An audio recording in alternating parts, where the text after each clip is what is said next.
When it comes to email marketing, what is the difference between newsletters and autoresponders? That's what we're going to talk about in this video. Hi, this is Alex with Lover Fighter Writer, and today we're going to get right into the difference between email marketing, autoresponders, and newsletters. Now, there are a lot of different ways that you can break down the different types of marketing emails that are sent, and depending on what you're selling and how you're selling it, there may be different kinds that you would use.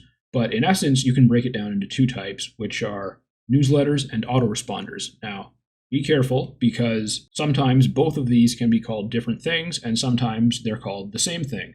For example, autoresponders can also be called automations or campaigns, and newsletters can also be called campaigns. So each email marketing software that you use may have slightly different names for the different types of messages than each other. But basically, any marketing email you send is typically going to be either a newsletter or an autoresponder. Newsletters are one-time messages that you typically send to a group of people. You can send them to individuals if you want, or very small groups or very large groups, but typically a newsletter is sent to a specific segment of your list, or most or all of your list, depending on the type of business that you have. And newsletters can be used for things like seasonal emails or weekly or monthly updates. They can be used to provide company news, let people know about sales. And you can also have evergreen newsletters. For example, if you have some emails that focus on the benefits of your products rather than on specific sales or external things, then you can technically send those any time of year, and you can send different versions of them to different segments of your list as you see appropriate. Newsletters typically have a lower average open rate and click-through rate than autoresponders or automated emails that go out immediately. And that's because when someone joins your email list, when they become a lead or a customer, typically they're going to pay more attention initially when they're receiving the first few emails from you, especially if those are about something that they're really interested in. Whereas when they've been on your list for a few months or a few years already, they won't necessarily be as keen to open and click on every email. And newsletters can be great for all kinds of things like updates, letting people know about special sales, sharing content that you post on social media or YouTube or your blog, making announcements, and really any other time that you want to communicate with all or most of your customers or a specific segment of your customers. That's when you would use a newsletter. Autoresponders, like I said, are also called automations or welcome emails or campaigns.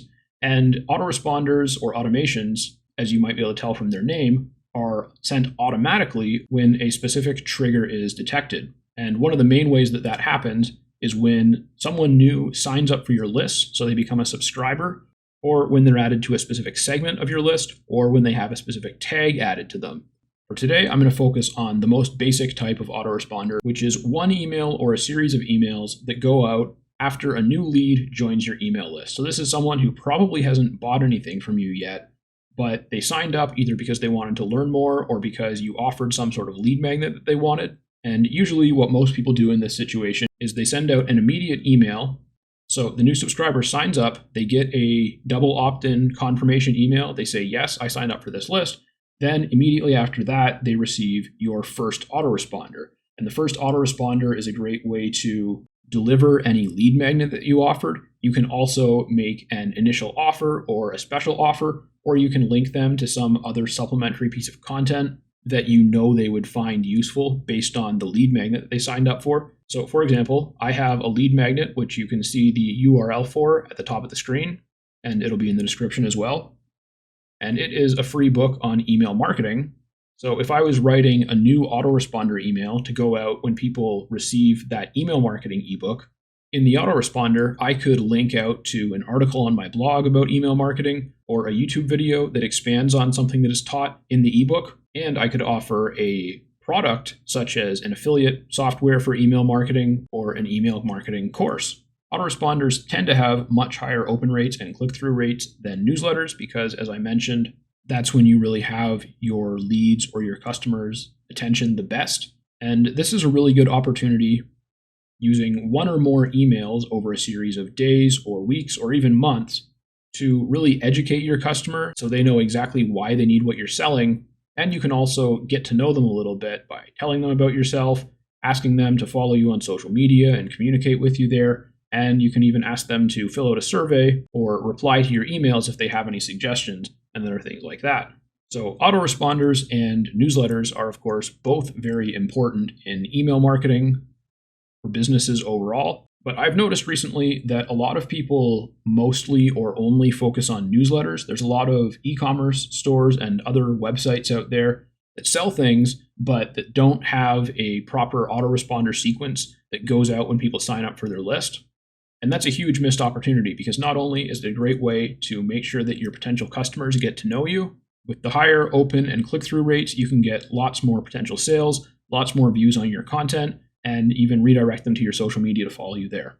Remember, good copywriting and storytelling work in all types of emails, so keep working on that.